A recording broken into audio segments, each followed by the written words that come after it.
Thought I'd start tonight by asking you a little bit about Sorry, Giovanni. I can say one thing before Absolutely, to start.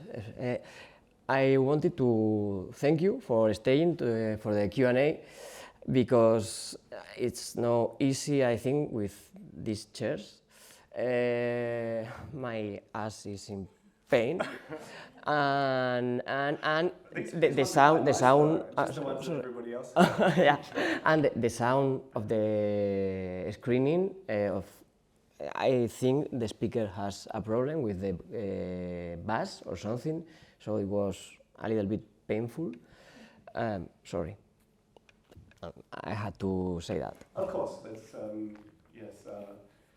It's all fair criticism. We're sorry that we couldn't have a better arrangement. There are pros and cons to this room. I think one of the pros is that we get to sit in nice seats, But thank you for the programmation, the all program, all the other short films I have loved. So thank you for making my film with such beautiful films. you're very welcome. I'm glad you Thank you. enjoyed the Thank program. To move on to your film, tell us a bit about Giovanni, your personal relationship with him and his music, and why you decided to make this particular film. Okay, yeah, Giovanni is an Italian music. He's quite, he's an indie music, but quite famous in Italy nowadays. I knew Giovanni because of his little brother, Giuseppe. He studied with me in the film school. And so one time in Madrid, Giovanni came to stay with Giuseppe, and we met each other, and immediately it was like a real connection with his music, with the way he is. I think he's a very charismatic person, and with a lot of I don't know, very charismatic. And we thought to work together, maybe make a film together. At the beginning, the idea was to make a documentary about his first tour in Europe.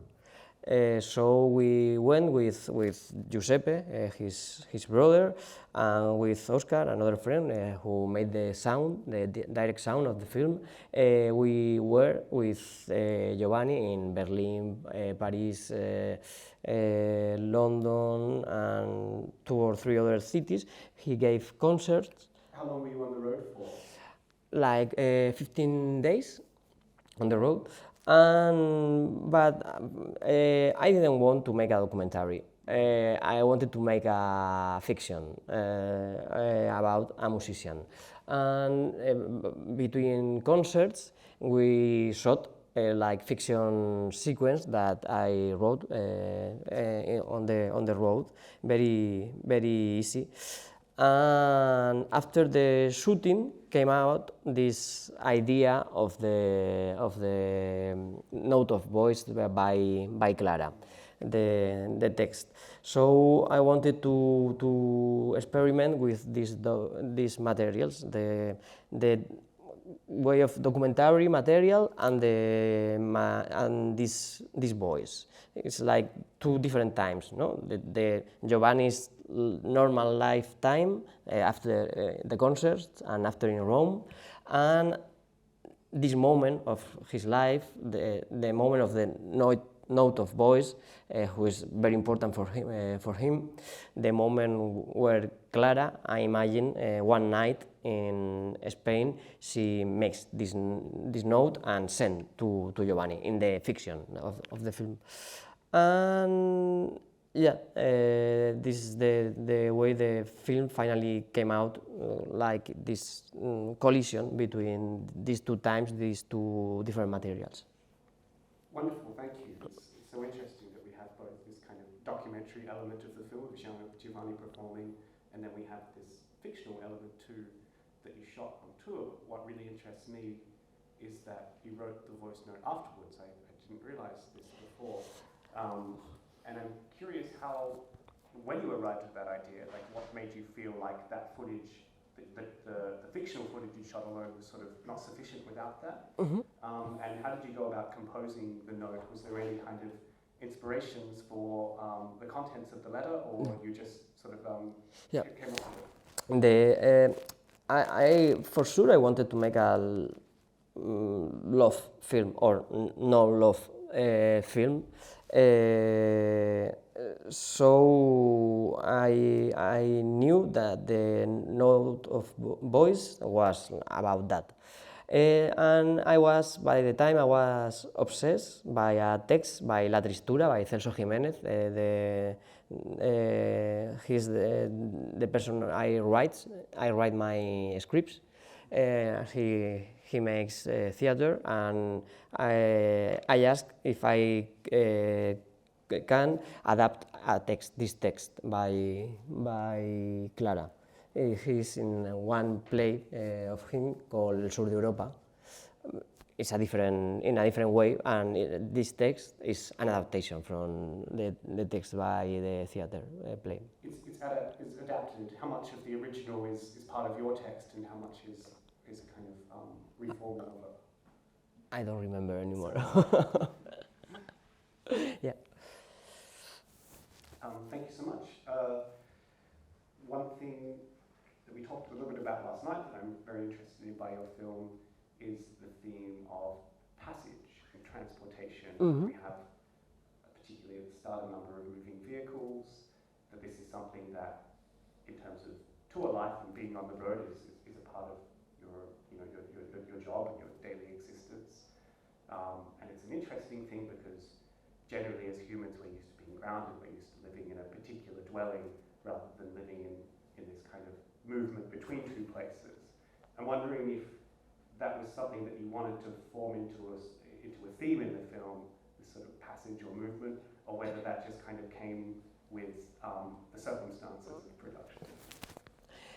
No, it was an idea that was from the beginning.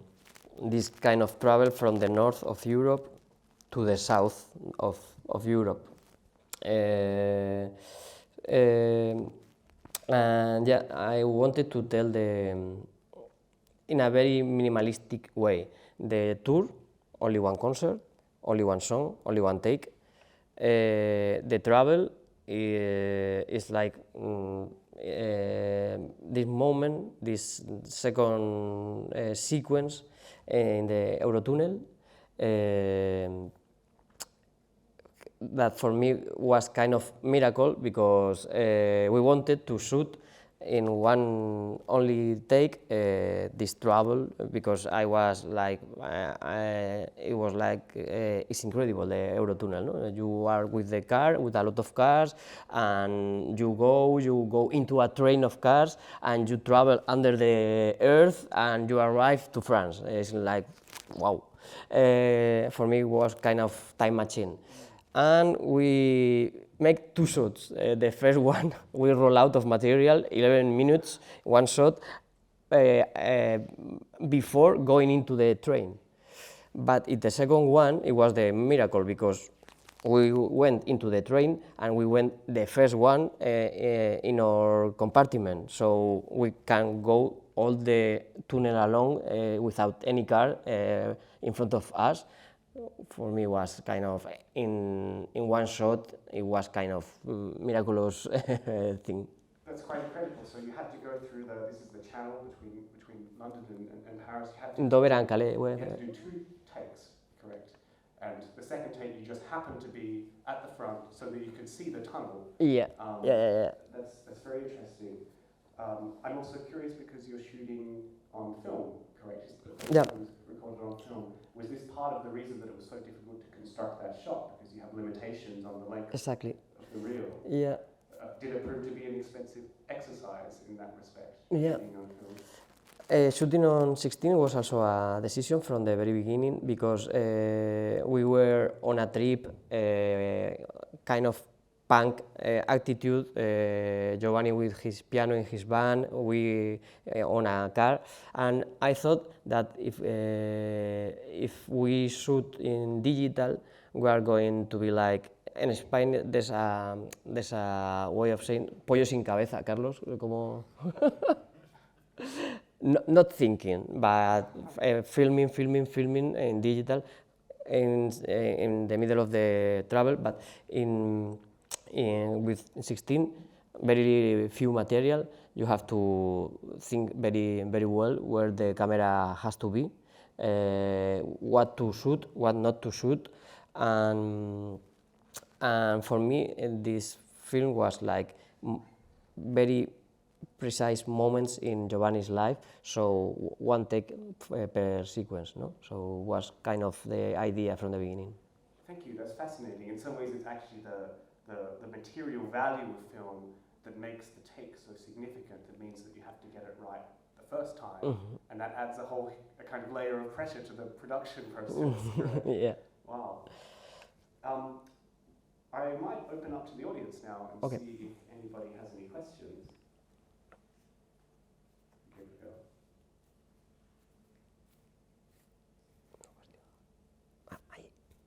Please. Are you hoping through this short film that the musician that you featured gains notoriety outside of Italy? Sorry, if I can understand, it's like if I want to make a feature film with the other. No? If he becomes popular.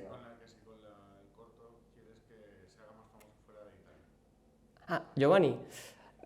No, I don't think so, because I think this film is kind of a short film, very small project, and now he's quite famous in Italy and he sings in Italian, so I think it's difficult to open to other markets for an Italian singer. It's not English, so, and I think Giovanni is bigger than the film, so.